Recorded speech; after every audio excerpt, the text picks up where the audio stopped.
twofold. What's joy is pain on the other hand. And what happens when the one that you love is the main cause of your suffering? I need you like I need air to breathe. I need you to save me from me. When I consider thy heavens, the work of thy fingers, the moon and the stars which thou hast ordained, what is man, that thou art mindful of him, and the Son of Man, that thou visitest him? Please don't let me drown. Please don't let me drown. He telleth the number of the stars. He calleth them all by their names. Great is our Lord, and of great power. His understanding is infinite. Whoa.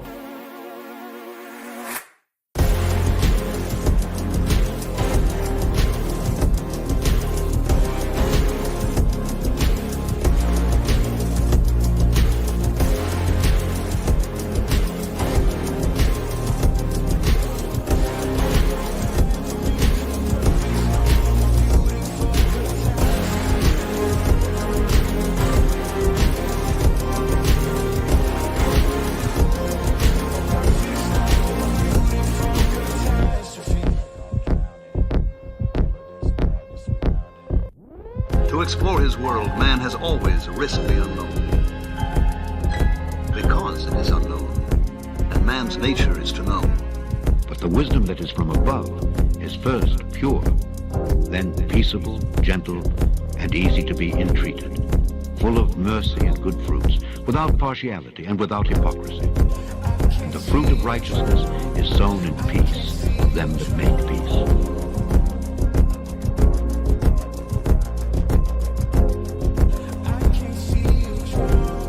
For the invisible things of him from the creation of the world are clearly seen, being understood by the things that are made, even his eternal power and Godhead. Beloved, now are we the sons of God, and it doth not yet appear what we shall be. But we know that when he shall appear, we shall be like him, for we shall see him as he is.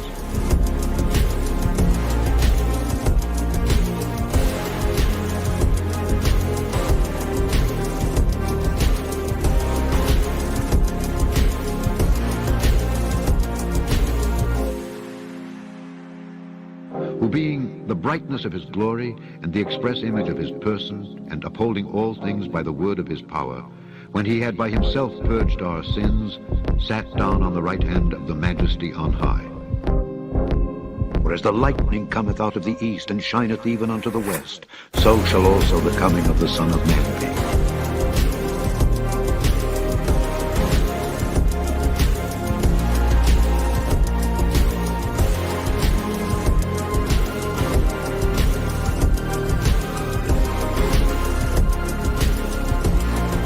Come now, and let us reason together, saith the Lord.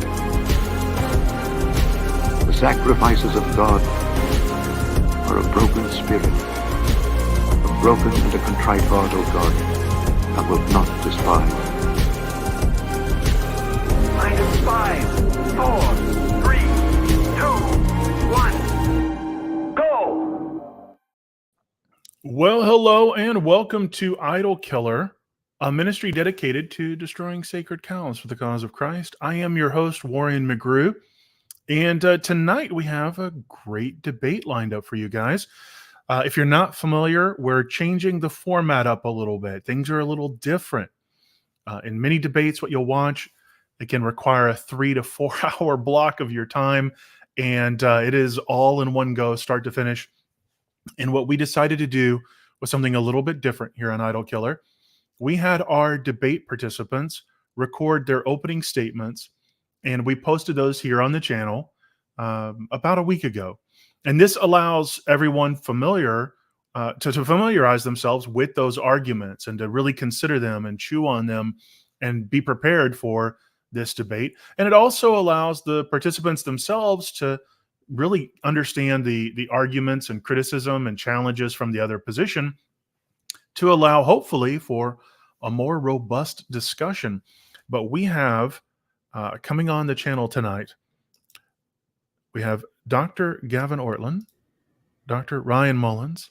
These are gentlemen that you should know. If you don't know who these gentlemen are, familiarize yourself with them. They're, I think, two of the kindest people that I've seen on the YouTube space.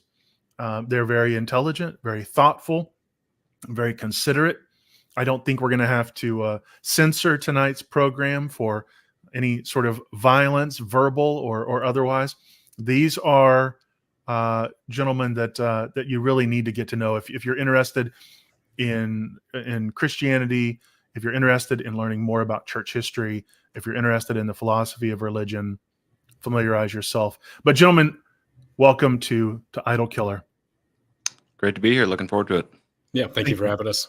Oh, absolutely. You know, I think this is. I got to be transparent. There's a little bit of butterflies. Like, I know what it's like to debate. This is my first time hosting a debate, right? And I think I'm more nervous because I want to do the two of you justice in tonight's discussion than I am in any time I've ever debated personally. So I'm more nervous now than I've ever been before. And so if you see me stuttering or stammering, please bear with me. I'm just here trying to facilitate a good debate. But as I said, this is a little bit of a different format.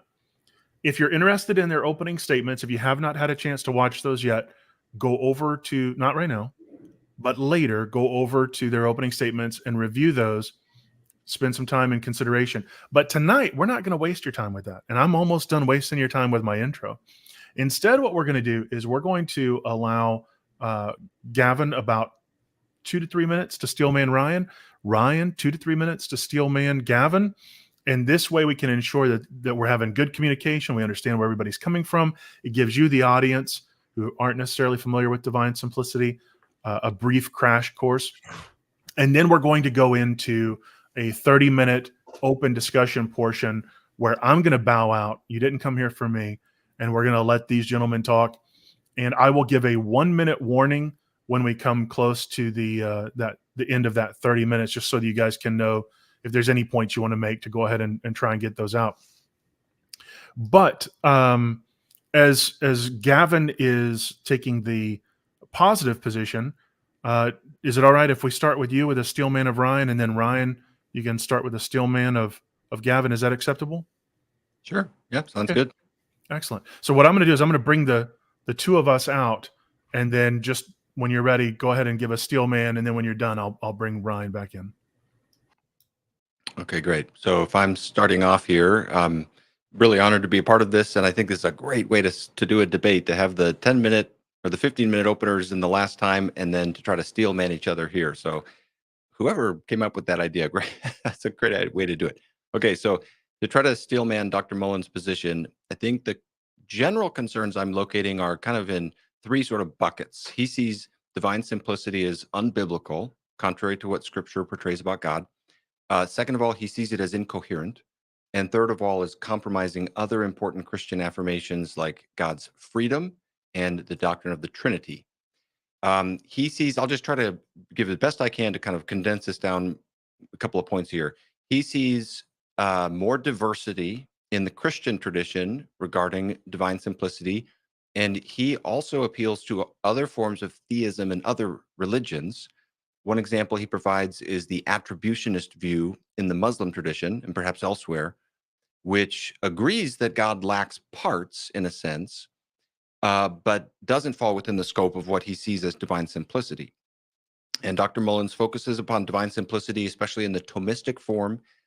He finds it incoherent to say that God, for example, is identical to his attributes, and says that this is clearly unbiblical because he takes this to mean that God has no contingent attributes, and yet the God of the Bible clearly does have contingent attributes. He also sees problems with divine simplicity for divine freedom. So divine simplicity says that God has no unactualized potential. But if God is free and could have created a different universe, or could have created no world at all, then there would be a great deal of unactualized potential. So that's a problem for divine freedom. He gives a second argument about divine freedom. He says that if God's actions are identical to God's existence, then ultimately he has one act, And ultimately, his act of creation, therefore, is of the same modal status as his own being. And thus, basically, creation is as necessary as God is necessary, and therefore that punctures divine freedom. And then lastly, he argues that divine simplicity is incompatible with the doctrine of the Trinity. He appeals to the common classical slogan maintained by people who affirm divine simplicity, that all that is in God is God. And he argues that since identity is transitive, and since the Father and the Son are both identical to the divine essence, then divine simplicity would ultimately require that the Father and Son are identical to each other, and same kinds of problems with the Holy Spirit and so forth. So he sees divine simplicity as compromising the doctrine of the Trinity. All right, that's my briefest. I tried to collapse that down. I hope that was fair. No, thank you so much, Gavin, and I'll bring Ryan in, and then again, when you guys have concluded with your Steelman, if you object to any part of the other Steelman, just address that in the open discussion. But I'll bring the two of us out now, and then Ryan, it's all you. So Gavin mentions several different things related to history, trying to clear up some conceptual confusions. And so we'll get to all of that in the open discussion. But there's a point that Gavin mentioned, but he didn't get a chance to develop. And so I want to give him 3 arguments to develop a point he made. So there's this point that he made about, where's this question, if God is not simple, where does God's love come from? And that might sound tantamount to like, well, where does God come from? And if people like Al Ghazali, Tim O'Connor, and E.J. Lowe would say, yeah, you're just asking like where God comes from. But there's a bunch of arguments in the neighborhood to, I think, what Gavin's appealing to. And so these can be called dependency arguments. And so the idea is that if you deny divine simplicity, that entails that God is dependent on external entities in order to be who he is in some kind of problematic way. So I want to give 3 different dependency arguments to help Gavin out and build his case. So here's the first one. And this is, you see this in people like Avicenna, Aquinas, and W. Matthews Grant. And so this focuses on God's essential attributes. So anything made up of other entities or component parts is derived from those entities and exist in dependence on those entities. But God's not supposed to be derived from or exist in dependence on any other entities. So therefore, God is not made up of other entities or component parts. And if God's not made up of other entities or component parts, then God is simple. So therefore, God is simple. And so the idea is in this argument is that if God has extra mentally distinct attributes or great-making properties, well, then those properties count as parts. Thus, one, like you would be like saying that God's composed of parts. And, you know, that's not good. Here's a second argument. This one focuses on God's accidental properties, like God acquiring the accidental property of creator, which is something that I affirm. So this is a way that people like James Dozel or Gavin can argue against me for saying that God comes to have the accidental property of creator. And so this is Dozel's argument. If God acquires the property of creator, then God comes to have a part. God acquires the property of creator because, you know, I say, yeah, he does. Well, then God comes to have a part. If God is composed of parts, then these parts are before God in being, even if not in time.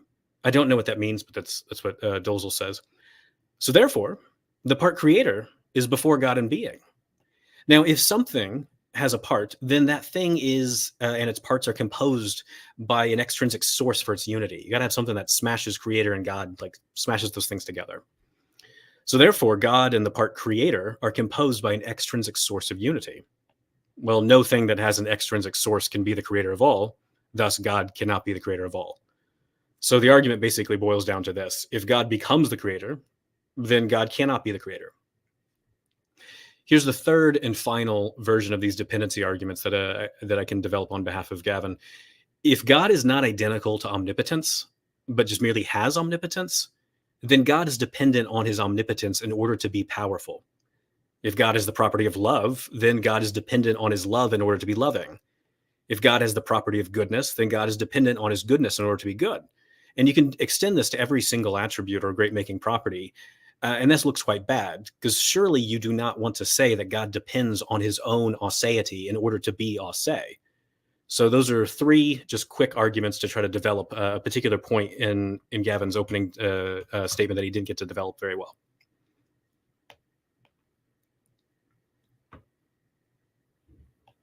Oh, you look like you're muted there, Warren. I am. I've done that so many times. Thank you. No, that was definitely those first time hosting jitters, gentlemen. No, but thank you so much for those, Steelman. And what I'm going to do now is I'm going to bow out. I'm going to set the timer, let you guys have an open discussion. I know you're going to keep it civil. Try to allow.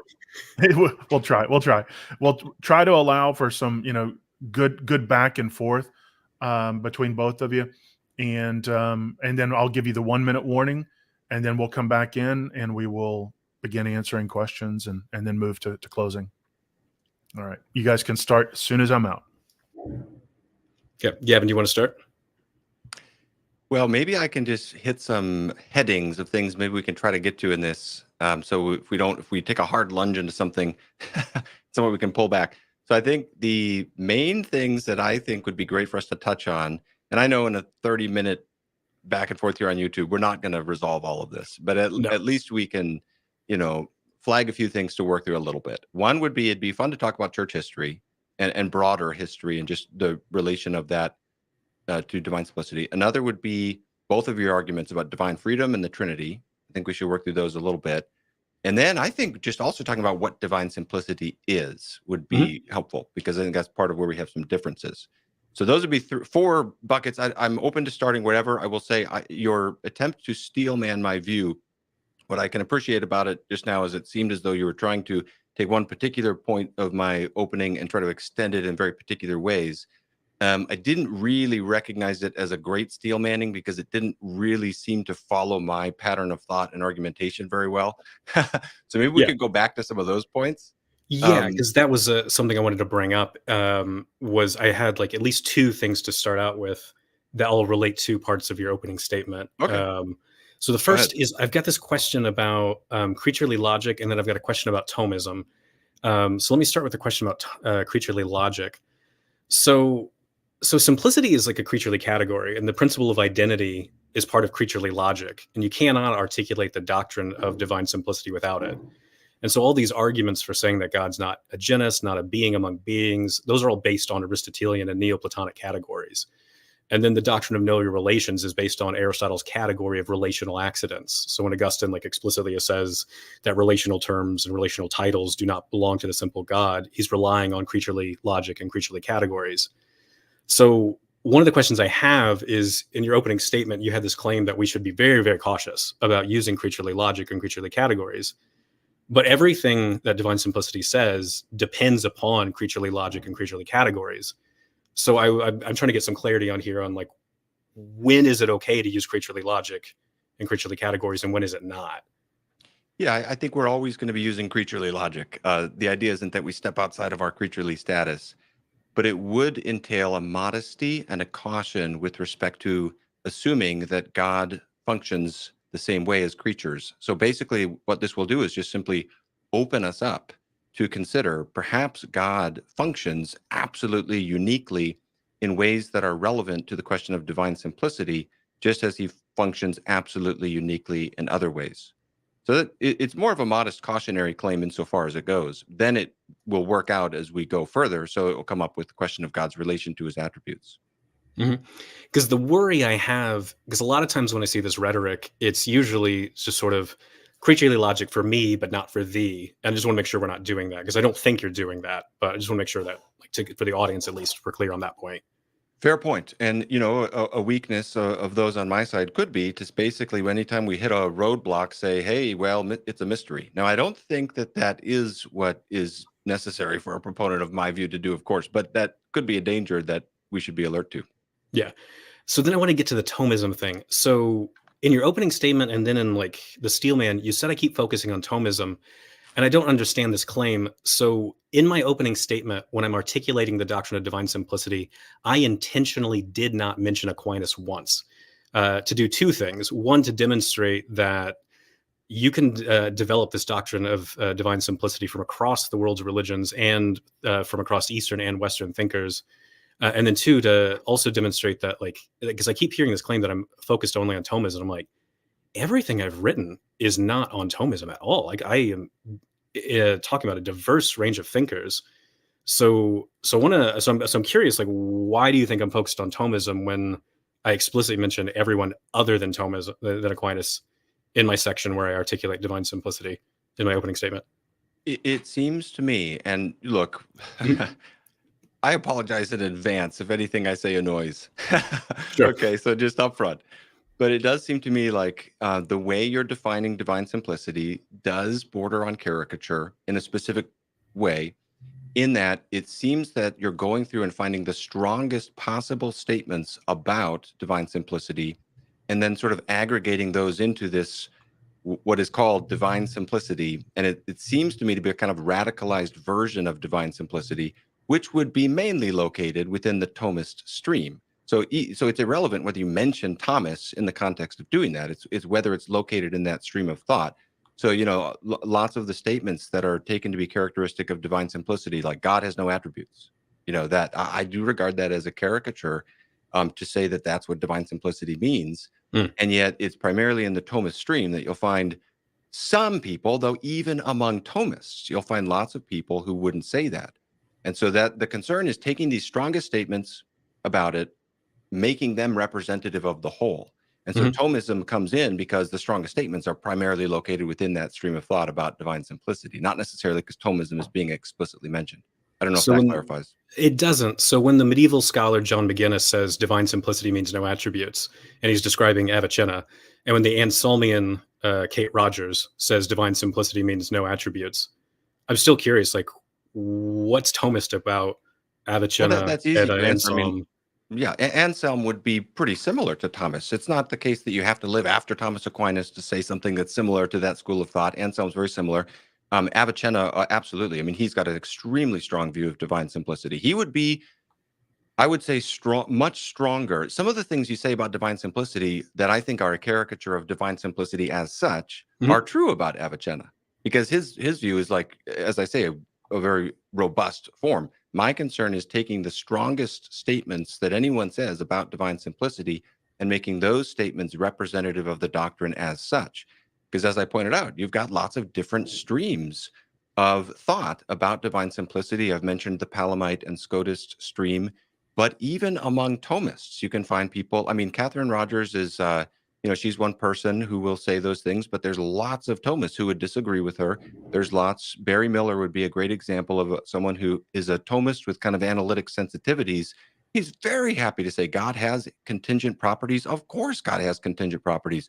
And then there's all the discussions about Cambridge properties and so forth. So that really is my concern. With all respect, I think you can locate some of your statements about divine simplicity. You can give the footnote and say, well, there's this guy who said it, whether it's Avicenna, Catherine Rogers, or who else.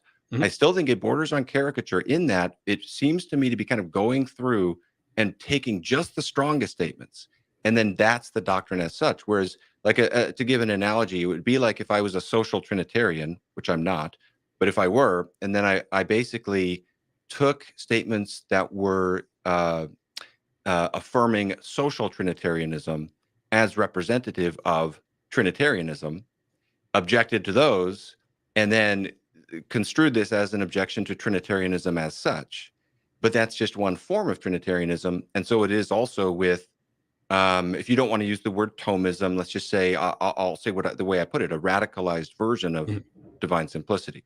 So I'll pause and see if you want to interact with that at all. Yeah, I'm still not seeing how it's radical or a caricature, because the representative thinkers I draw out are Augustine, Anselm, Boethius, Moses Maimonides, Peter Lombard, Avicenna, Aquinas, Arminius. I mean, I can go on through and list in like tons and tons of others. So I'm like, these sound like major thinkers that are pretty big deals. So, and I've got all these medieval scholars saying that, right, like, that this is the way they understand them. And so I'm like, where's the caricature? So if I can quote all of them saying these things, and I've got all these medieval commentators going, yeah, that's exactly what they're saying, where's the caricature? The caricature is that many of them don't say those things. And then those who do will often say them, but then immediately following, there will be another assertion with which that statement needs to be harmonized. And so that's why I use the verb plucking out.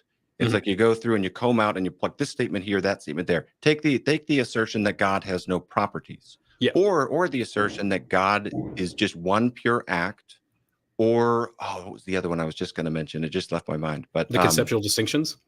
That'd be another one. I was Mhm. thinking of a different one. Oh, okay. But so starting with contingent properties, Mhm. I don't think all those figures do deny contingent properties in God.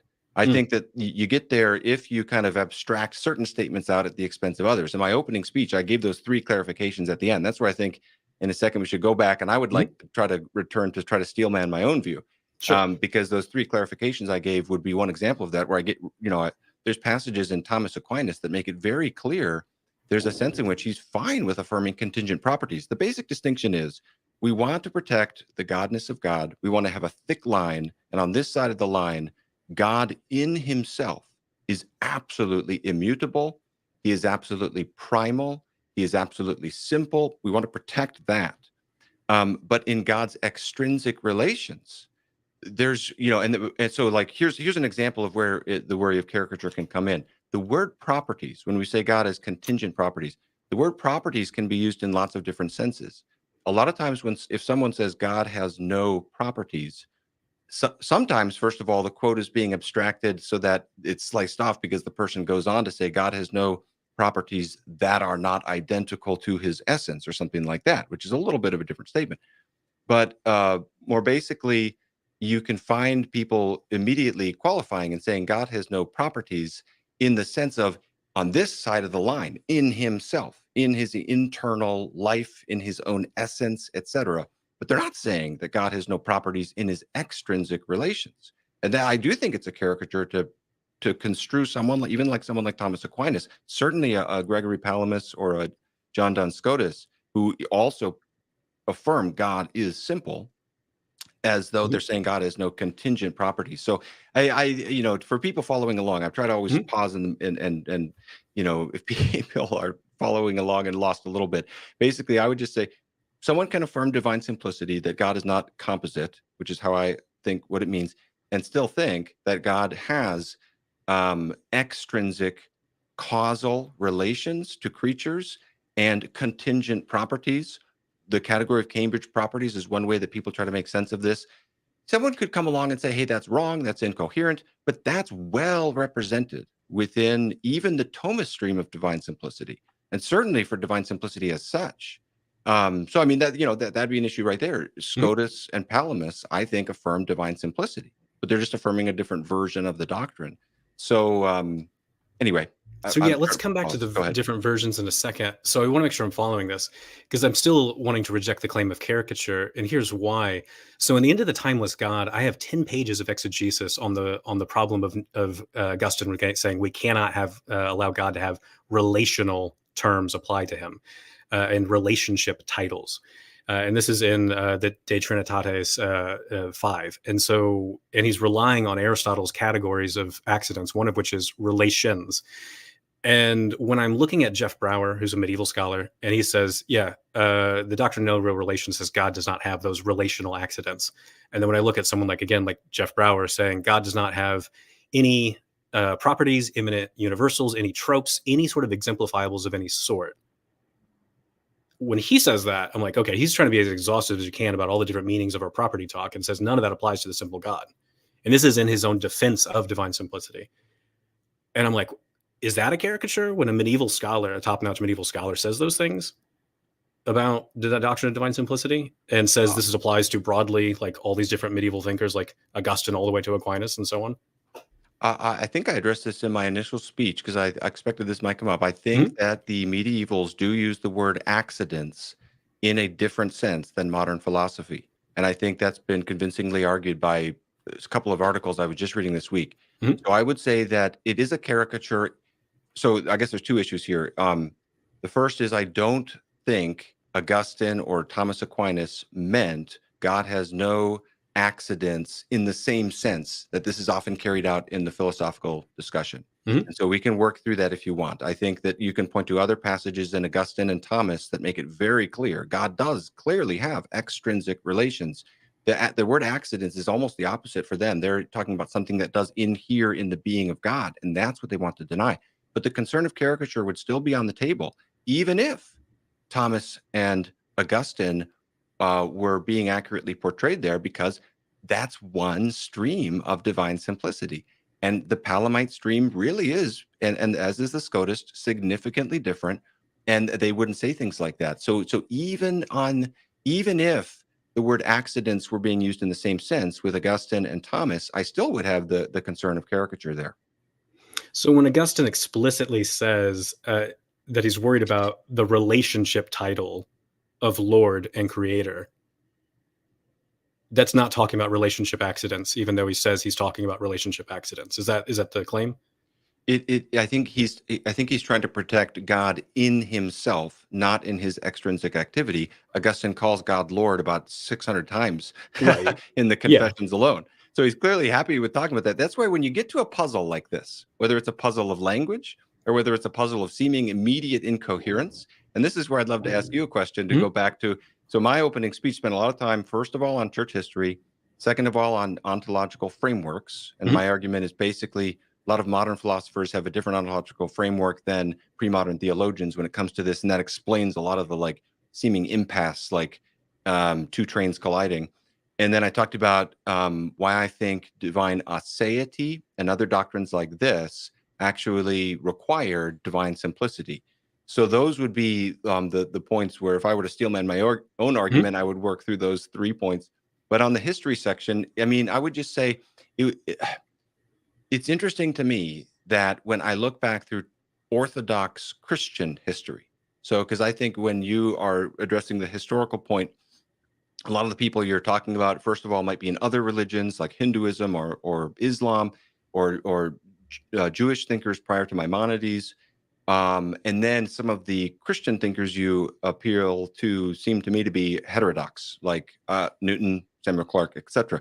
When I look at pre-19th century Orthodox Christian theology, I find divine simplicity pretty much everywhere in one form or another. There's a little variation, as I've mentioned, but it's pretty much everywhere. So to me, that alerts me, like, if this is so incoherent, if this is so weird, if this is so wrong, surely it wouldn't be that. It doesn't mean something is true if it's that widely attested automatically, but it sure probably means that it's not immediately obviously incoherent in the way that it might strike us in our modern categories to start with. So, you know, like this comes up in my mind now to ask you about, because of when we're talking about Augustine, where on the one hand, in one sense, he is worried about what kind of contingent labels and categories we apply to God in some sense. But at the same time, it's clear if you read Augustine and you try to harmonize these statements with other statements, it's clear that he does think God has extrinsic relations that are meaningful and authentic and true. And so I guess I guess I'd love to just kind of see how you think about this, that since I've articulated a concern of caricature, can you see how perhaps if this doctrine is so widely attested among Orthodox Christians, perhaps there are worries here that their terminology and their categories are different, and that can explain some of the impasse we're facing. I'm just kind of posing that broadly and see what you think about that. Yeah, there's a few things to go through. Let's start with the Augustine claim. So first off, I don't think that Augustine's views on accidents is wildly different from our contemporary usage of it. And so in my own articulations of these things, I actually go very medieval on my understanding of accidents and relations, mainly because I read so much medieval philosophy and metaphysics. So when Augustine's talking about, again, relationship terms, that's his explicit phrase, and he's worried about how do we talk about these relationship accidents. And Boethius is like, well, this category of accidents of relations, that doesn't apply to God at all. And that's also in his treatise on the Trinity. So I'm thinking in terms of their understanding of these accidental relations. So when Augustine's very clear, what he says is when we can say God is Lord and Creator, but what we have to understand is that the accident falls on the creature and not God. That's a direct quote from Augustine. And so here's what's going on in the doctrine of real relations. And this is taken from the creaturely categories that Aristotle gives us. So Aristotle says a real relationship is when both subjects have a property that could be essential or accidental, it could go either way, that points to the other. And so if both subjects have a essential or accidental property that points to the other, then they are really related. If they're not really related, sometimes it's called a mixed relation. And so here's the example that you get. Plato is thinking about Socrates. So Plato has the accidental property that points towards Socrates. And for some reason that is beyond me, Socrates does not have the accidental property being thought about. And so this is the Aristotelian understanding that gets inherited into the broader Western world. And so what Augustine's doing there is he goes like, okay, fine, let's take that example and say, so Socrates doesn't have the accidental property of being thought about. So the relationship only goes one way. So Plato is really related to Socrates because he has a property, an accidental property in this case, that points towards Socrates. Socrates does not have any property, essential or accidental, that points back. So it's a real relationship in one direction. It's not a real relationship in the other direction. And so this is what's called mixed relations. And so Augustine's like, hey, I got a way to solve all these problems about God changing and and how to like preserve God being timeless. Because we can't say that God's like creator from everlasting. It seems like God's acquiring the property creator. We don't want that because then God would be temporal. Well, here's what we do. We say the creature has the accidental property that points towards God, but God doesn't have the accidental property that points back. So creation is really related to God, but God is not really related to creation. So this is how I understand it. This is how Peter King, this is how Thomas M. Ward, the medieval scholar Thomas M. Ward, this is how Matthew McWhorter, and Jeff Broward, a lot of these other medievalists, this is how they understand the doctrine of no real relations or mixed relations. So that's what I think is going on there. And I'm happy to say, cool, but here's a plot twist. So Thomas M. Ward, he's a medievalist. He's more interested in Scotus than Aquinas, but he points out there's an inconsistency in this view. And here's the inconsistency. So the classic examples of real relations are the relationship between cause and effect and the relationship between knower and known. So if God is the cause of the universe, creation ex nihilo, sounds like God's the cause of the universe, and God knows that the universe exists, oh, goodness, those have to be real relations. And so what Tom Ward, again, not Ord, but Ward, W-A-R-D, is worried about, he's like, well, wow, crap, we've got an inconsistency here in the view. And so he tries to do some stuff like God's analogically really related. And he knows it's super controversial to say that. And I don't know what it means to be analogically related. I have no idea. But I'm like, yeah, if you want to say these things, you've got real relations there. And that goes against what you see in Augustine, Boethius, and so on. So that's the worry here that they have, is how to preserve timelessness, how to preserve immutability and simplicity. And so again, I'm still not understanding how this is a caricature when this is exactly what you see the medieval scholars saying, yep, this is what they're going on about. It's not what you see the medieval scholars going on about. You see some. I mean, I've mentioned Barry Miller as an example. There's a lot of Thomists even. But let me respond like this. Mm-hmm. Well, again, I was focused on Augustine, not Aquinas here. So yeah, Thomists can say whatever they want, but I'm talking about earlier thinkers and what a lot of medieval scholars say about that. You don't have the cult-like obsession with Augustine related to Thomism. So you got people saying no one, they're not playing the no one understands Augustine but me card like you do with the Thomist. So I'm talking about Augustine here. Well, fine for Augustine as well. Then when there's the denial of the real relationship, the alternative to that is not fake. It is a very technical term, and I think the concern is to preserve God from having accidents that obtain to him, accidents being defined as something that adheres to the being of God. So this is not the way that sometimes people use that term today. But let me say this, even if everything you just said were correct, I would still see the concern of caricature, because let's suppose the Augustinian Thomist stream is entirely wrong. Why would that then mean divine simplicity is not true? I mean, this is the larger thing I'm trying to keep gesturing toward that gets to the definitional question here. I just think that's an eccentric way of kind of cashing out where the boundaries of the doctrine are. In my opening speech, I read, some statements where Palamas and Scotus are saying, God, you are simple, you are non-composite. We can go back to the earliest times of church history where we have Christians speaking of God routinely as not of parts. I'm a Baptist, which I take a lot of abuse for.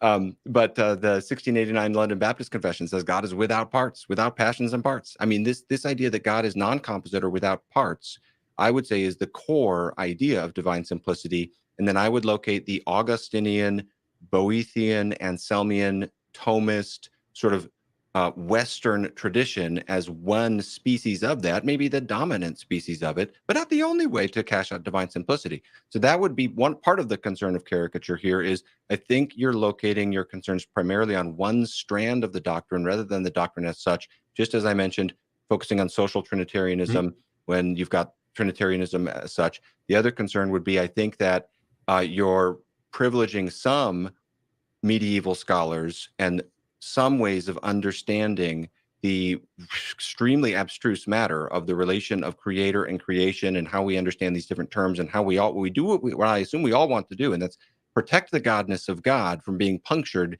in the process of genuine, meaningful relationship and contact that we all want to affirm is genuine and meaningful.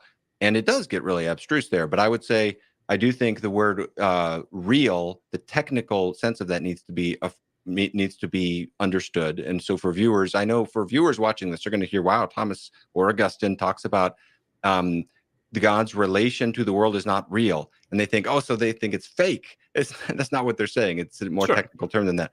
But I mean, let me ask you this. Would you acknowledge that Palamas and Scotus and those in their tradition of thought affirm divine simplicity? Not exactly. So with Palamas, I see a lot of disagreement among Eastern Orthodox theologians on this point. Some will say it's a version of divine simplicity. Others will say we do not believe in that the satanic or devilish, this is sometimes the way they talk, this is not me talking, this satanic doctrine of divine simplicity. I've had a lot of Eastern Orthodox theologians tell me this, and I'm like, so what is Palamas saying? And then I see no agreement on what Palamas is saying. And then I'm told I should become Eastern Orthodox. And I'm like, but I don't know what you guys are saying. And they're like, that's part of our charm. And I'm like, if you let Swinburne in, then I guess you could let me in. But so yeah, with Palamas, I just don't know what's going on. And I see a lot of disagreement there. With Scotus, I think there's something very particular going on. So Scotus in his own day, and even afterwards, so like William of Ockham, for example, says, Scotus, you are not affirming the doctrine of divine simplicity. I know you say you are, but you are not.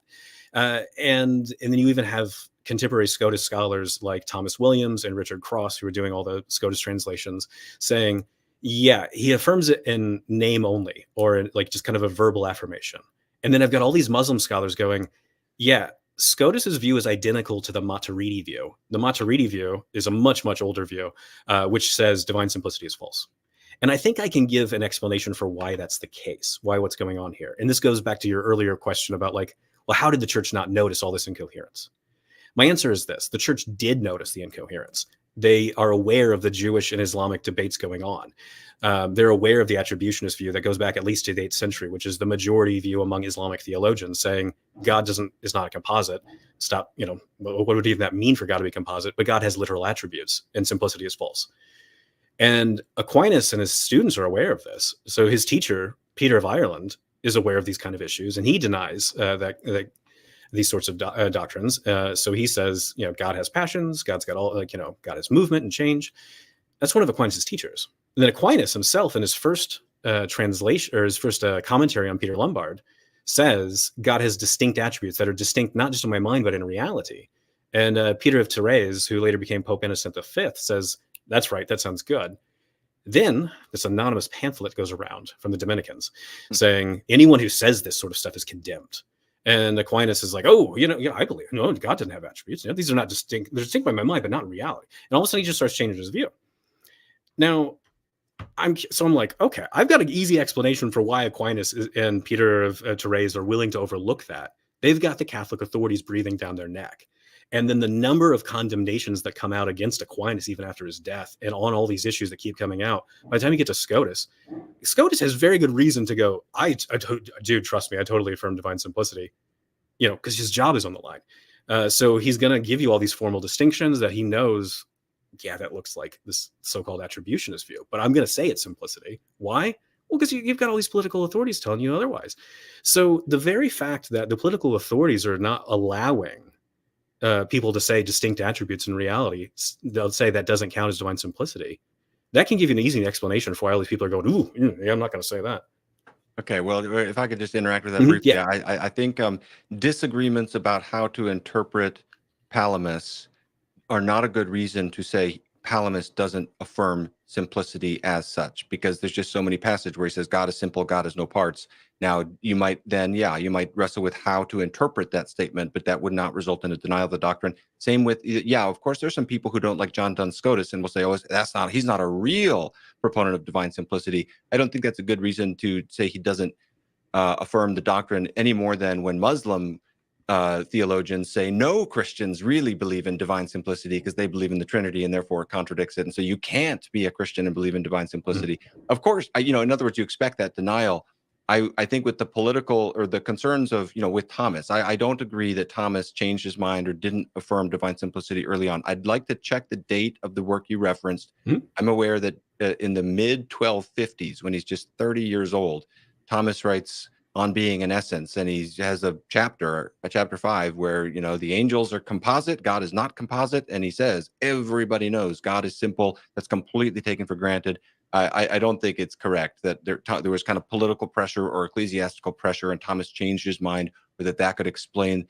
To me, I need to say, I do think that the tradition is basically ubiquitous in affirming divine simplicity as such, i.e. God has no parts, God is a non-composite, up until the 19th century. Maybe whenever you say something like that, you're aware my knowledge is not infinite. Maybe there's something. I'll keep listening, I'll keep looking.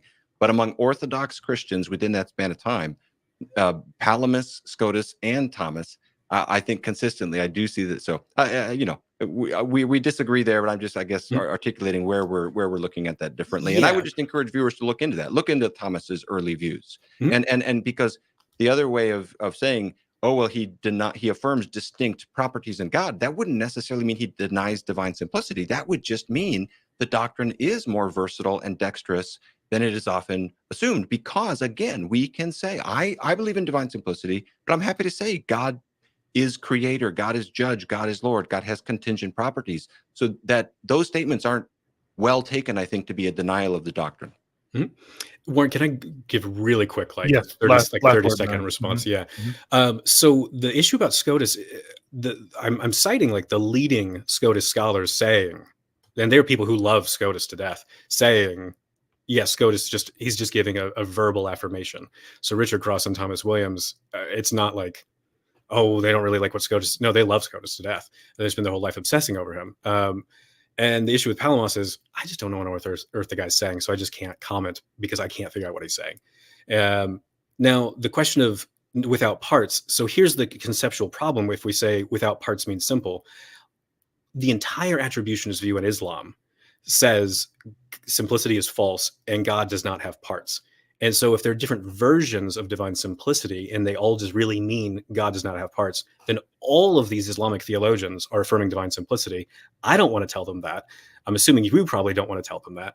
And then also all these contemporary thinkers like myself, William Lane Craig, Tim O'Connor, Thomas Morris, on and on and on we go. They all want to say divine simplicity false, but yeah, God's not a composite. And so if that's all it takes to be affirming divine simplicity, then all the major contemporary critics of divine simplicity actually affirm divine simplicity.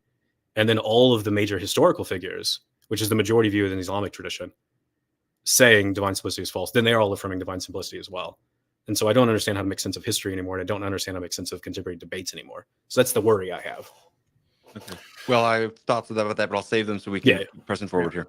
No, guys, thank you so much for, I promised the audience a robust discussion, and I think you've delivered on that. Thank you both for your thoughtful engagement there. There is a lot of confusion in the side chat over what divine simplicity is. And they're saying, you need to define it, give it a clear definition. But it seems like there's some disagreement on even how to properly define it. So just if we could add maybe one or two sentences from each of you. Gavin, if you would go first with just a as concise of a definition as you could give, and then Ryan, if you would give a definition, and then we'll move into some of the questions that were posted on the opening statements. But Gavin, if you start. So I think if you would look in most theology textbooks, most theological dictionaries, you'd find the basic assertion of divine simplicity to be that God is non-composite, i.e., God has no parts. And the word parts is traditionally taken to be a fairly generic term referring to anything that is ontologically distinct in God or from God. So I could cash out and build more in terms of why that's important and what the concerns are motivating and so forth. But since you asked for a brief definition, dictionary definition, if people are confused, that's where I would locate it. God is without parts. So my brief definition is the one that you see in every single handbook to theology that has a chapter on divine simplicity, which is you start with the no parts, but then you go, everything under the sun counts as a part. So properties, attributes, forms, accidents, tropes, universals, actions, existence, these all things count as parts. According to Christopher Hughes, to give one example, Gavin Roger, again, like all the people I mentioned in my opening statement. So they'll say all those things counts as parts. So God doesn't have any of those. Okay. Thank you both for that. Now we'll start with Gavin here, and then we'll go to Ryan. One of the questions asked, and I'm trying to summarize this and make sure that I'm getting a good blend for both of you here. They asked, what early church writer, let's say ante-Nicene sources, have quotable statements that inherently challenge or affirm divine simplicity? And since Gavin, you're affirming it, I'll ask you, and then Ryan, you can answer that as well. But again, what early church writer? I'm sorry, I don't have the ability to throw this up on the screen. No. What early church writer, ante-Nicene sources, have quotable statements that inherently challenge or affirm divine simplicity? Okay, so I'll just go quickly on this one. So I know we got a lot of questions we can get through. So I've mentioned Athenagoras a couple of times in his A Plea for the Christians, chapter 8. He says, quote, God is uncreated and impassible and indivisible, does not therefore consist of parts, end quote. That'd be like just, an example of where you see someone saying God is without parts. And these would be the more minimalistic assertions that are not fleshed out in terms of all the entailments. And an example of where I think we have to kind of make a distinction between the doctrine as such and then where it might run and rumble as it goes forward. Another key early proponent would be Irenaeus. He spends a lot of time developing divine simplicity in his Against Heresies, and there's been some good scholarship on that. So those would be two key witnesses. And then as I've said, I do think it's pretty much everywhere you can look where anything like that is being addressed. It is in the 4th century that you get a lot of these more heavy-hitting theologians who will develop it, like Augustine and the Cappadocian Fathers and so forth. Thank you, Gavin. Ryan, I'll read the question one more time here. Mm-hmm. What early church writer, let's say ante-Nicene sources, have quotable statements that inherently, I guess in your case, challenge divine simplicity? I'm not aware of a lot of challenges to it, but I do know that when I'm looking at the Cappadocians versus Eunomius, they are aware of the modal collapse objection, or that the idea that if divine simplicity is true, then the cosmos necessarily follows. And so what you see in Eunomius's response to the Cappadocians, he's like, oh gosh, this is a very serious problem. Maybe I should say that God's will is not identical to God's essence, which is very controversial, especially at that time. And I'm like, if that's what the essence energy distinction is, okay, cool. But it's a deviation from what you see from like Origen or like a lot of earlier thinkers. Got it. Thank you. And then this question popped up quite a lot in the opening statement, Ryan. Why did you appeal to non-Christian religions in your opening statement? Mm-hmm. 2 reasons. One, it's called scholarship. Everyone should try it at some point. And then number 2, I thought it was pretty cool when Aquinas did it. He thought like, hey, I can quote Avicenna and Maimonides very positively. And I thought if it's good enough for Thomas, it's good enough for me. Excellent. And then Gavin, a question for you, sir. Does God have propositional knowledge? And if so, is he identical with such knowledge? Okay. Yes, in his own godlike way. So whenever we speak of God, we are, this goes back actually to where we first began, is we just need to be chastened with great humility to know God is infinite. Okay. He's up there. We are down here. So we are speaking.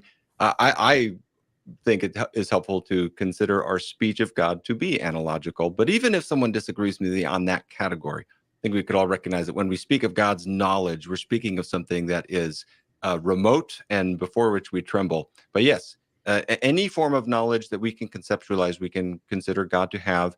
And then in terms of is God identical to that, I would make a distinction between God's knowledge in the sense of the content of that knowledge and God's knowledge in the sense of the act of knowing itself.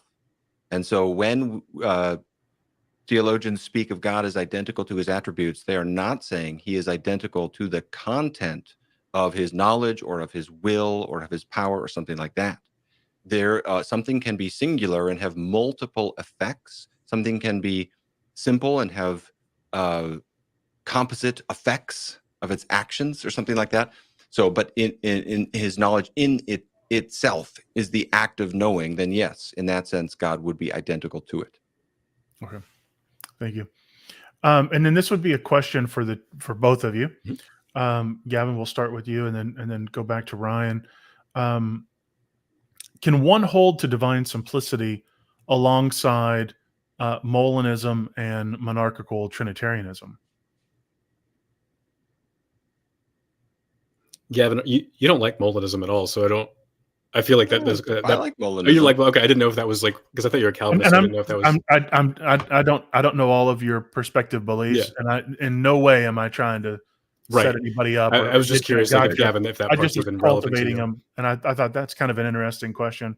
That's a good question. Yeah, I mean, I would just say absolutely. I don't think there's anything in either of those doctrines that would be such that, you know, it would conflict with divine simplicity. Those would seem to me, both of those areas would seem to me off the top of my head just to be different domains, different questions, such that one could go either way on either question. They're not like dominoes that knock each other over, so far as I can tell.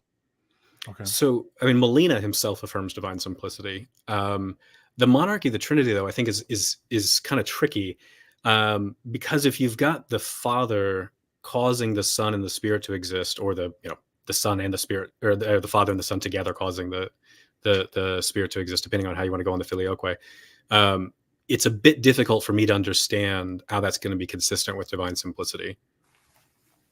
Okay. Yeah, maybe in the conclusion, I'll try to say a word, since we didn't get to the divine freedom and Trinity objections. I'll try to get to say just a brief word on the Trinity. But I mean, if monarchical Trinitarianism is defined as God causes the Son or causes the Spirit, yeah, that would be a strange view. But even with divine simplicity, I don't know how that would play out. I need to listen to the questioner and understand what they're thinking of specifically.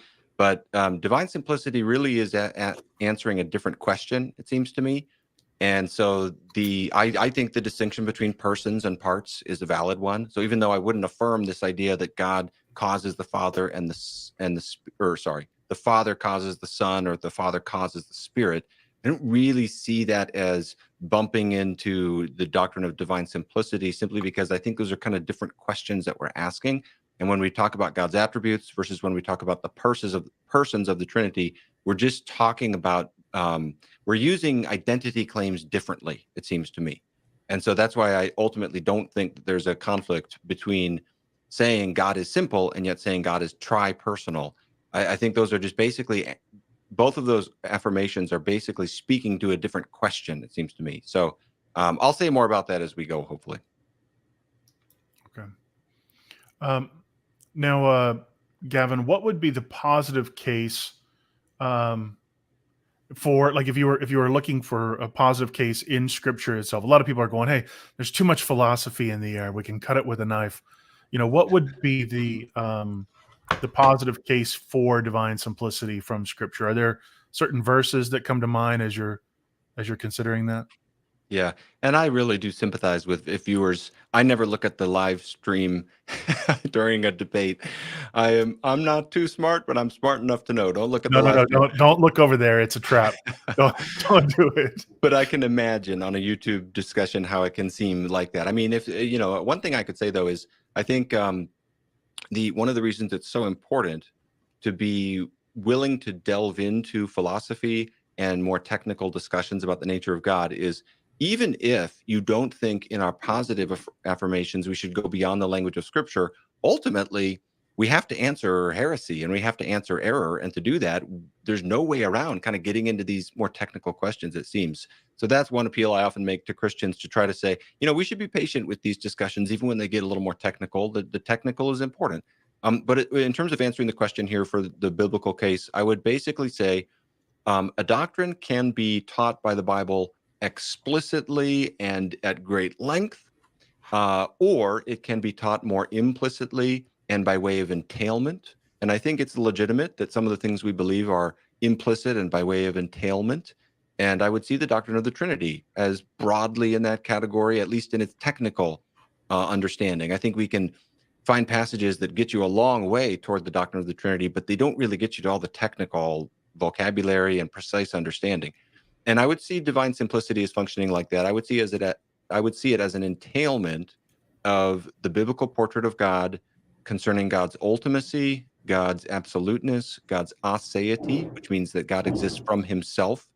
And so then, just looking at, and those things are explicit and clear in the scripture, it seems to me. The claim that all things are from God, that's a biblical claim explicitly in passages like Romans 11.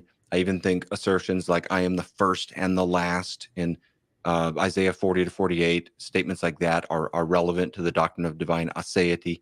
And so then simplicity is basically a mechanism philosophically by which we are trying to protect these important biblical affirmations about God, God's aseity, other things like this.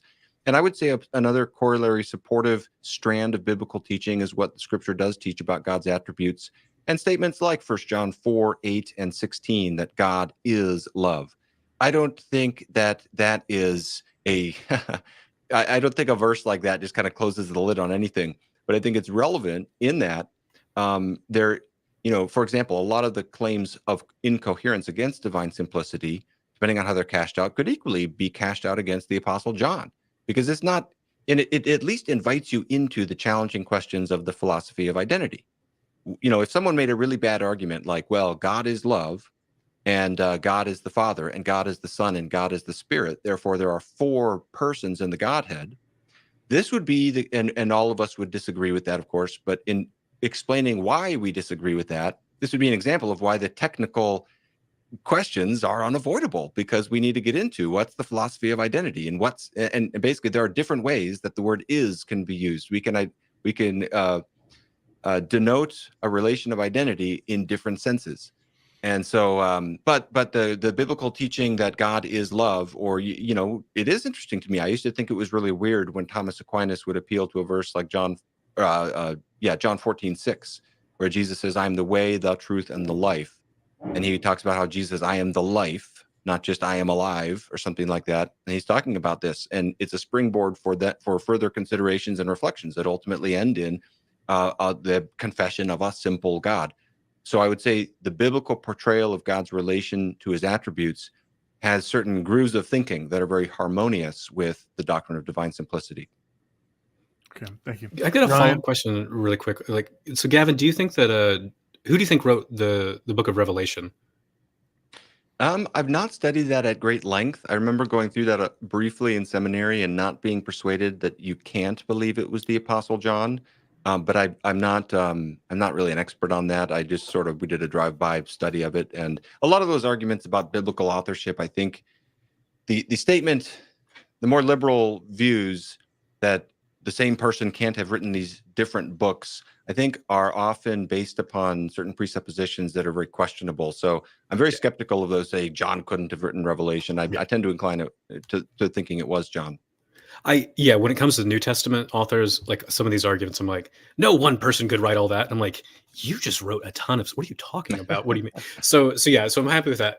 Here was the thing I was thinking though was, so Richard Bauckham and a lot of others point out that when you're looking at the book of Revelation, the author there explicitly refuses to use the well-known and established way of talking about divine timelessness, and instead talks about God in terms of was, is, and is to come, which is explicitly temporal. And so that would be very inconsistent with any notion of divine simplicity. So I was kind of curious about that. I need you to explain that. So first of all, the statement was and is to come is, you said, explicitly temporal. Correct. And then you said that that's inconsistent with divine simplicity. I didn't follow either of those. Oh, sure. moves. Sorry. Yeah. So the well-established way of talking about God being timeless in this time period is to talk about in this sort of timeless present tense alone, and not saying that God is a past or a future.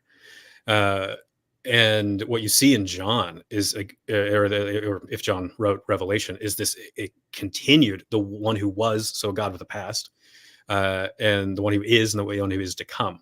So if God's timeless, God exists without succession and without temporal location. What you have being predicated of the was, is, and is to come is this a God who has succession, who was in the past, is, and is to come. So you've got succession and temporal location. Where that conflicts with divine simplicity is you're going to have a God who is acquiring all sorts of accidental properties, undergoing changes per accidens, going from potential to actual. So like that's the worry, and it's just pretty standard. Like most people who affirm timelessness, they're going to say, yeah, we got to. If timelessness goes, simplicity goes. Yeah, I don't know that I could agree that it's explicit in that language. I mean, I would say that's a derivation from that language. That similar language is found elsewhere in the scripture. It seems to me, like Isaiah. I mean, I would just say that I'm not really feeling the force of this point that because John wrote Revelation says who was and is to come. Therefore, that is a certain view of God's timelessness. Therefore, that's a problem for simplicity. I think there's actually a couple different ways you could understand the language of who was and is to come. I mean, that'd be a great example of where, as someone who believes in divine simplicity, I love that language and I'm happy to speak like that. That the divine simplicity is not against speaking of God like this. That would that'd be actually one way you could either refer to God and his extrinsic relations like that, or that could be a more metaphorical way of speaking of God, sort of eternal now or something like that. So that would just depend on how you interpreted that language. I don't know. I don't think I could agree it's explicit the way you're taking it. I see it as more of just a construal of it. Okay. And then question, Gavin, and then I'll ask you, Ryan, as well. How does divine simplicity interact with the incarnation of Christ? Okay. I see the divine immutability as more and then how that doctrine relates to divine simplicity is more kind of the immediately pressing thing here. Traditionally, Christians have spoken about the incarnation of Christ as sometimes as an addition. So God, there's an addition of a human nature. The Son of God adds a human nature, or probably better terminology would be an assumption, or the Son of God assumes a human nature. So now it's a both and. He is both human and divine, but there is no subtraction from deity. The divine nature has not been punctured. It's not been reduced to 99%. He is still 100% God, even as he assumes a human nature as well. And thus, strange as it may be to say, for people to hear, we would say that there's we can speak of God as becoming man, and we're referencing what God has done that is in time that we are speaking of it, but it does not change the essence of God.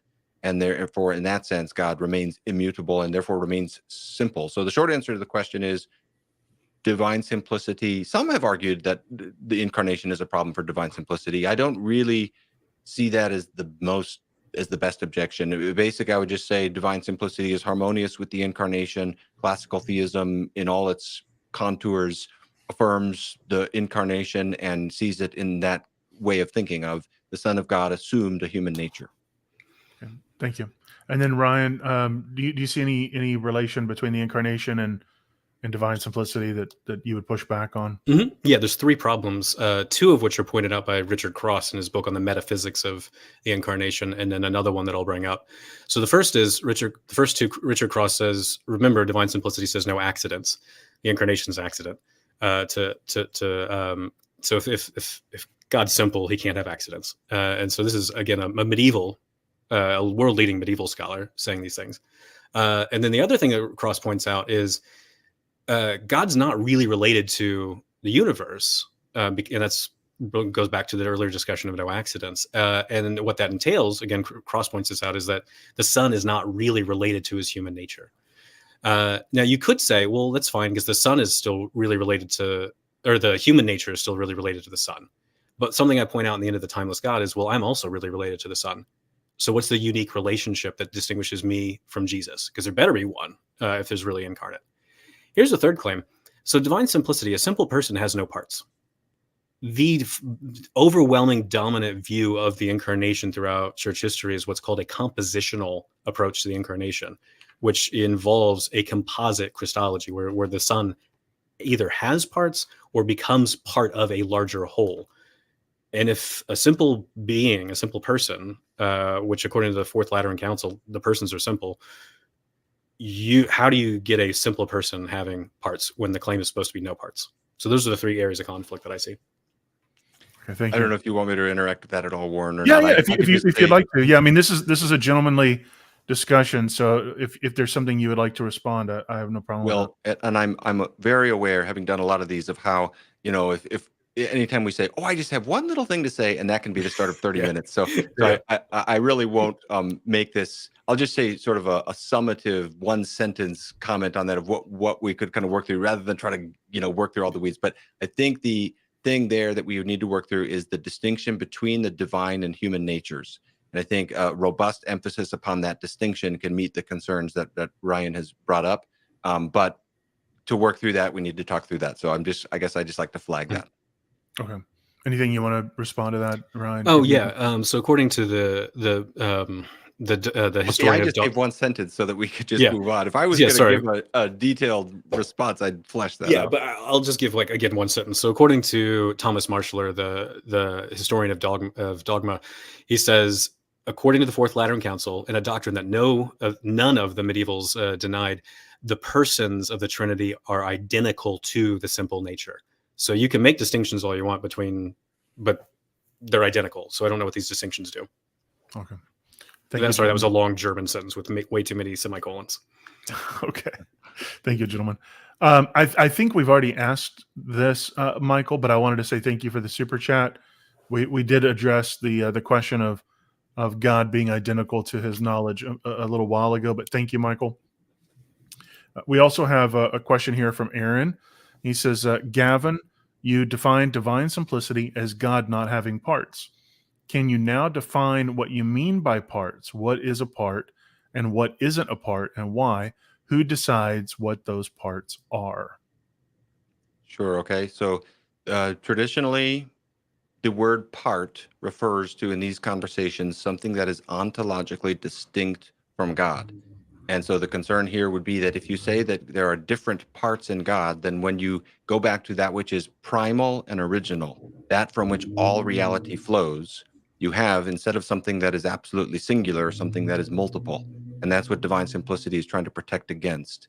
It's trying to say that which is primal and original, the cause of all other reality, is absolutely singular and simple and one thing, and it's not consistent of a bunch of different pieces or parts. So parts are that which is ontologically distinct. I'm not denying that you can find people who maybe would cash this out differently, but the way I'm doing it is how you will often see it in the tradition and in the contemporary discussion. So yeah, someone could cash that out differently, but that's how I would answer that. Thank you. Ryan, do you want to address anything here? I mean, no, that's just basically anything you could name that would be distinct is what counts as a part. That's pretty standard textbook, according to this tradition. Yeah. Thank you. And we've got a statement here. He says, fan of exploring reality is an atheist plant. So totally on topic. Thank you, Brute Facts. Dan is a good guy. Why are you guys picking on him? But thank you for the super chat.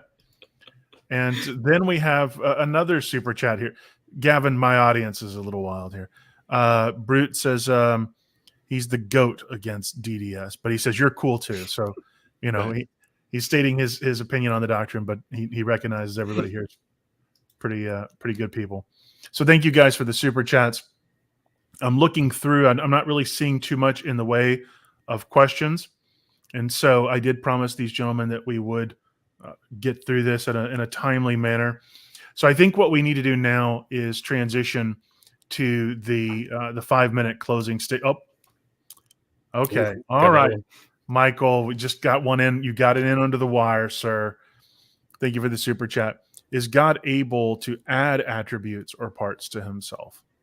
So let's mix it up here. We'll have Ryan go first and then give Gavin the final word on that. So Ryan, can God add attributes or parts to himself? Yeah, so two thoughts. So since I deny divine simplicity, I think God can have attributes and acquire accidental attributes. So I see no problem with that, and my view explicitly entails it. And then can God add parts? I hope so, because otherwise I don't know how to develop the doctrine of the incarnation. Okay. Thank you. And then Gavin, do you want to tackle this? As has come up previously, I would again appeal to a thick distinction between God in himself, so the essence of God, and then God in his extrinsic relations. So I would say no, God does not ever add anything. It would be impossible to add on anything to God in his essence. You can't make perfection better.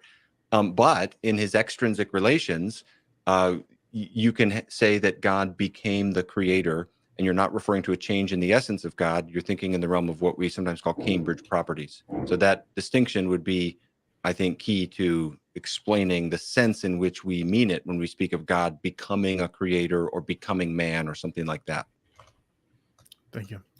And then we've got one more super chat here from Exploring. This is Than. He says, "Don't listen to that slander. He's not an atheist plant." So he just wanted everybody. He wanted everybody to know. Thank you, Than.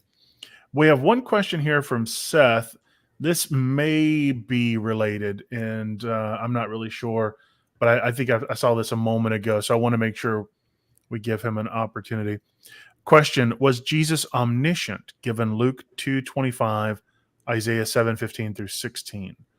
So, Gavin, how would you respond to that? And then Ryan, if you want to address it. Okay, yeah, I'm not able to pull up Luke 2:25 off the top of my head. Oh, that's probably the Gruen understanding passage. Yeah. Okay, I was Yeah. thinking they were going to talk about in Mark where he says the son doesn't know the final hour, where you Sure. usually see this question come from. But okay, sure. So yeah, I mean, the short answer I think is he is omniscient with respect to his divine nature, but he is not omniscient with respect to his human nature. And I think that when you're doing work with the doctrine of the incarnation, that thick distinction between those two natures is really important for addressing questions like this and then other things that we describe Jesus as. And the key then will just be to not slide off into Nestorianism at any moment and deny the unity of the person of the Son of God. So that is the great challenge and the great, the fun challenge of Christology. But the answer to this question by my lights is yes, with respect to his divine nature, no, with respect to his human nature. Thank you. Ryan, you want to respond to that? Nah, that's all right. You Gavin did a good enough job. You want to talk about Jesus' omniscience? I mean, I've got too much to say, so it's Okay. I can't do it concisely. Okay. And then we have one more here from Brute. Thank you for the super chat. How does divine conceptualism tie into simplicity? And he says from both. So we'll start with Ryan, and then we'll go back to Gavin. Yeah, so this relates to a point Gavin made earlier about there's these different conceptual or ontological frameworks in the ancient world and the modern world. And I want to say this is demonstrably false. So Catherine Rogers points out that you've got Neoplatonic and Aristotelian views going throughout all the traditions, and you see all these different people affirming simplicity or denying simplicity. The same thing is true today. You've got people who are affirming a constituent or a relational ontology, or just going full-blown divine conceptualism, who are affirming and rejecting divine simplicity. So I think the way this relates to the debate is there's no direct relationship to the debate. You've got people on both sides, historically and today, affirming all manner of views and affirming or rejecting divine simplicity. Okay, thank you. Gavin, do you want to? I'm actually just happy to yield that answer that Ryan to that answer that Ryan gave, because I don't know enough about divine conceptualism to be able to address this question. I need to look into that more first. Okay. Do you want me to? Should I say like a quick, like one sentence, like what that is, or Yeah, that'd be great for my own benefit. just because so everyone knows? Yeah, because otherwise people might be like, "What are we talking about?" So yeah, so it's a debate about God and abstract objects, and so there's this doctrine of divine ideas that's very old, which says that all these abstract objects, they're not these things floating independent of God; they're just concepts in the mind of God. So that's the conceptualist view. If you want to know more, there's Paul Gould edited a book called God and Abstract Objects, 5 Views, Beyond the Control of God. God and Abstract Objects, 5 Views. And you'll see the conceptualist view laid out there. Thank you. And I'm just checking to make sure I have not missed anything else. Oh, no, we did. We had a couple come in. Thank you so much for that, Lakiva. I appreciate that. That is truly appreciated. And then Aaron, also thank you for the super. Ryan, you seem to agree with Gavin's definition of parts, meaning something that is ontologically different. So do you believe God has parts that are ontologically different from each other? Oh, right. No, so I agree that that's the way people historically affirm divine simplicity. That's how they understand parts. What I side with is what the attributionist view, and then what all the contemporary thinkers who deny simplicity also say is, why on earth should I count all these different things as parts? So that's like Al-Ghazali's argument against all these things. It's like, why should I count attributes as parts? And when I ask contemporary Mariologists, like, what do you think about, like, God having these abstract properties? Like, does that count as parts? And they're like, parts applies to physical things. I don't know what it means for parts to apply to non-physical things. So I want to say this is how they understand parts, to be everything under the sun. But I want to say that's a very permissive view of what counts as parts. And I very quickly lose my grasp of what a part even is, because I see no good reason to say all these things are parts. Thank you. Gavin, do you want to address that at all? No, that was a question for Ryan. I'm happy to leave it there. Okay, excellent. Now we do have some naysayers, gentlemen, in the side chat. I told you it's a dangerous place, and I'm required to go into the mud here for you both. But he says, guys, why does this conversation even matter? This is pure entertainment. So could you take a moment, Gavin, and just explain why? And I think you did this in your opening statement, but just for Brian's benefit and those naysayers in the side chat that just go, you guys are just you're having too much fun. What does this even matter? Could you just give like a brief defense of why the truthfulness, whether you're for or against it, is important? Why is this conversation relevant? Yeah, and this is probably a point that Ryan and I can agree upon here, because the answer I'm going to give, it wouldn't even just be only applicable to like divine simplicity, but it'd be applicable to other more technical parts of the doctrine of God or theology proper. And I think I could say two things. One is that, first of all, I can sympathize with the question. I mean, we all know what it's like to be reading an abstract philosophy book and your eyes to glaze over, and you just wonder, is this being pedantic? Is it just word games? But the thinking accurately about the nature of God is really important.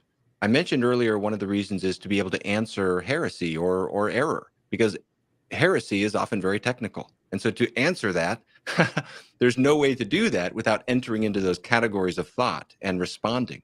Another reason is that if we avoid thinking really carefully and in terms of technical vocabulary with philosophical precision and so forth about the nature of God, we won't be avoiding philosophy, and we won't be avoiding certain assumptions about the nature of identity, the nature of ontology, and so forth. We'll just be having an assumed framework that is unexamined, that is driving how we think. This was driven home to me in my own study on this doctrine, reading church history, and just how much I was challenged in realizing I was taking so many things for granted.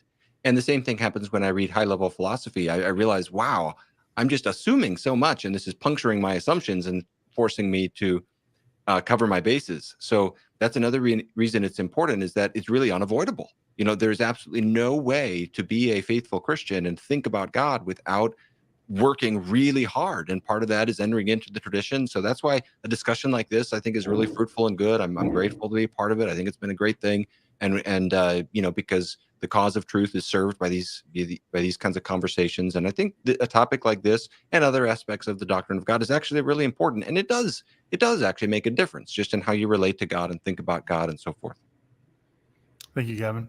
Ryan, you have anything to add? Yeah, two things. One, what's wrong with entertainment? I mean, come on. That's a value. And then number two, in my mind, if divine simplicity is true, Christianity cannot possibly be true. So I think these debates matter for like the truth of the Christian faith. Thank you. We have one last super chat, and then I'm cutting it off. If they come in, know that I'm grateful, but I'm not going to ask them. So Sound Faith Consulting says to both of you, Dr. Craig, we call him Bill around here. We're on a first name basis. He doesn't know my first name, but I know his. Dr. Craig denies the Thomistic version of simplicity, but is also an anti-realist, RE, abstract objects. Does he fall in the simplicity tradition? Ryan, do you want to take this, and then we'll give the last word to Gavin? Yeah, so because I've been reading through Craig's, some earlier drafts of Craig's forthcoming systematic philosophical theology. And we've had a lot of conversations about this. So it's not just the Thomistic version. He wants to say, like, Augustinian and Origenist and all these different things. Like those are all false. But he's also going to be affirming this nominalist view about abstract objects, and he's going to still say simplicity is just false, which I think is important because, again, we're not talking about there's like different modern ontological frameworks, because you see William of Ockham say nominalism cool, simplicity cool, and you've got Craig saying nominalism cool, simplicity no thank you. Yes, I think the question, I think that's right. I think Dr. Craig, I love Dr. Craig and his work. On my reading of, my understanding of him is he wouldn't affirm divine simplicity in any sense. So it's not just the Thomistic account that he's rejecting. Yeah, and I think but I think the point about his anti-realism is also correct. So I think he just affirms both of those things, so far as I can tell. Excellent. And Dr. Craig, you're more than welcome to come on the show and enlighten us all if we've gotten any of it wrong or you just feel like chatting. So what I'm going to do now is I'm going to bring myself out. Again, Gavin, as you have the positive, you're going to have 5 minutes to do your closing statement. When that is done, I'll bring Ryan in.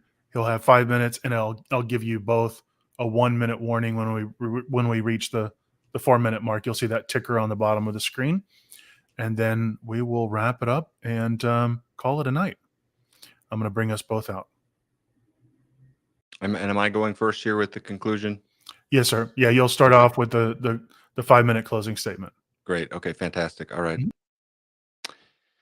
Yeah, well, I'll just say again, thanks to Warren for setting this up. Thanks to Ryan. I'm honored to dialogue. Ryan is a fantastic scholar. He's well published on this area, so I'm grateful for the dialogue. Just to sum up a few thoughts, and I've not scripted this conclusion out exactly, but just maybe a few concluding, synthesizing thoughts. One is just to draw attention again to the historical record. I do think it's the case that basically before the 19th century, among Orthodox Christians, divine simplicity is a ubiquitous doctrine.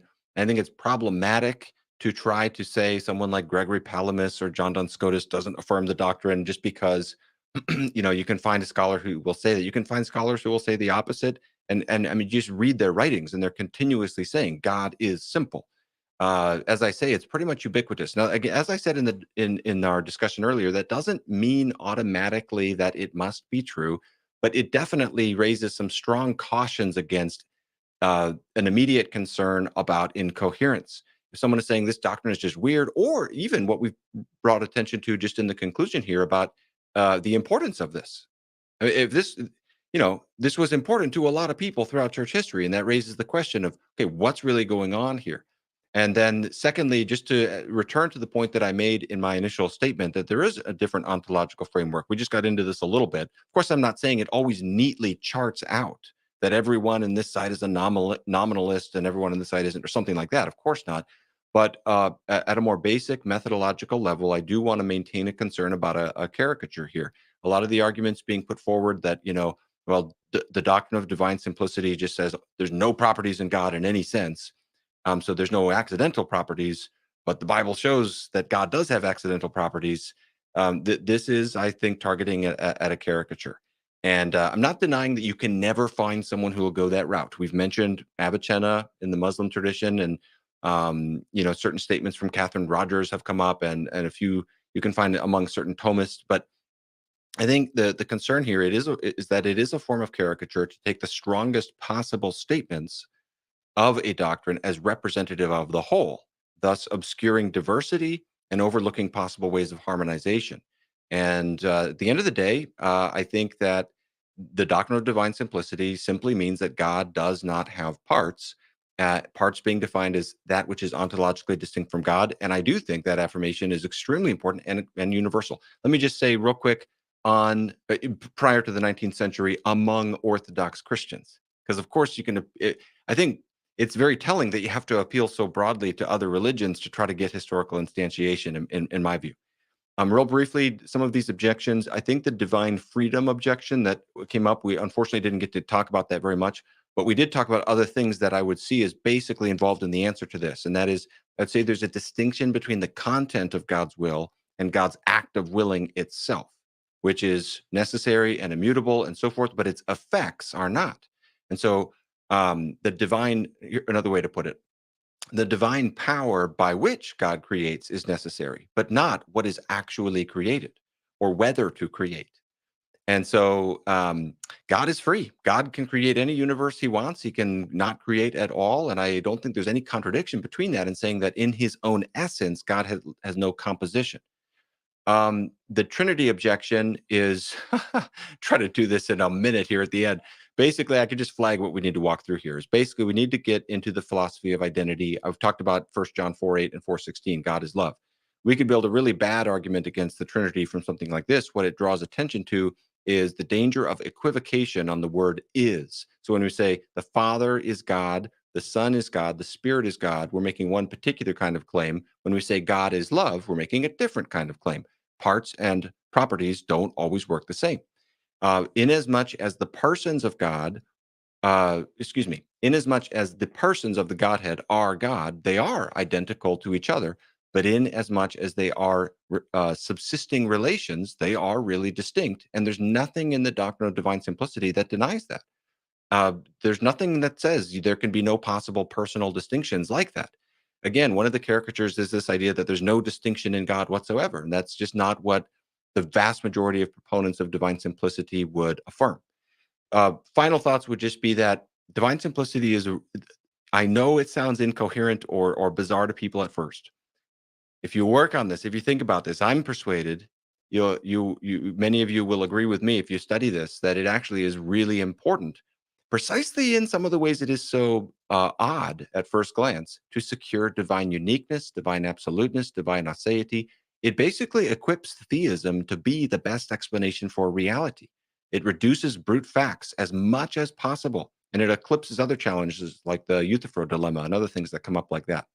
I'm probably at about 5 minutes, so those are some of my final thoughts. Thanks again for the debate.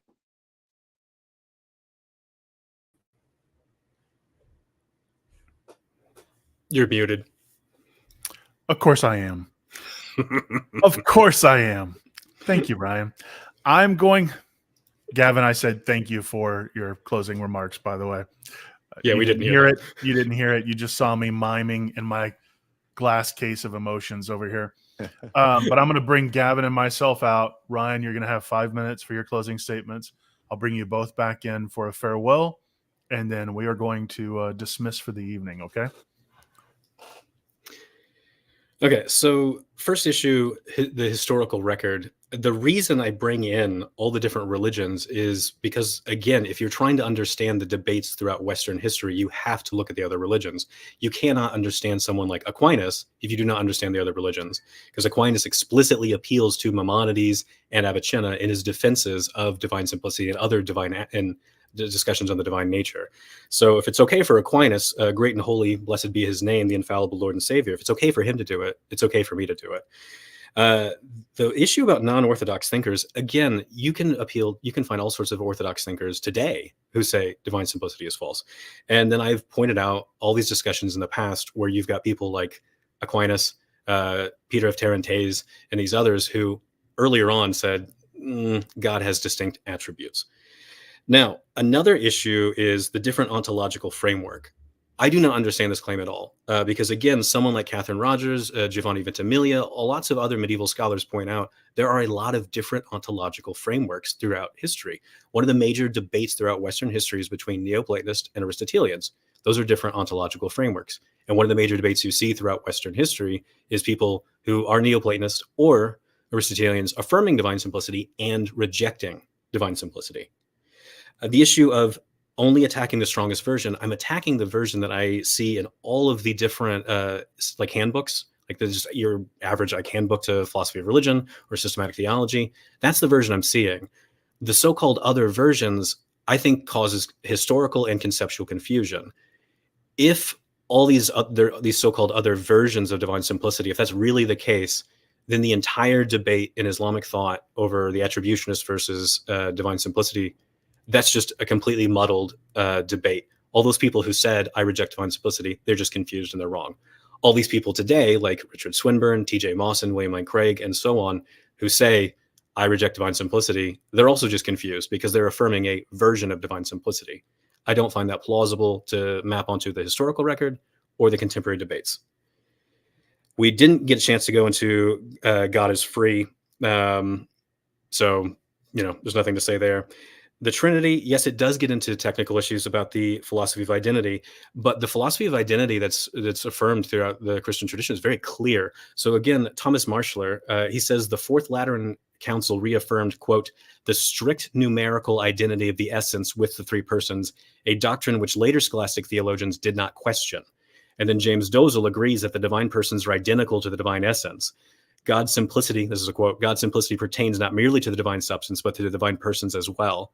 So I don't think that there really is much of a debate about the, like, you know, the philosophy of identity here when we're talking about simplicity and Trinity.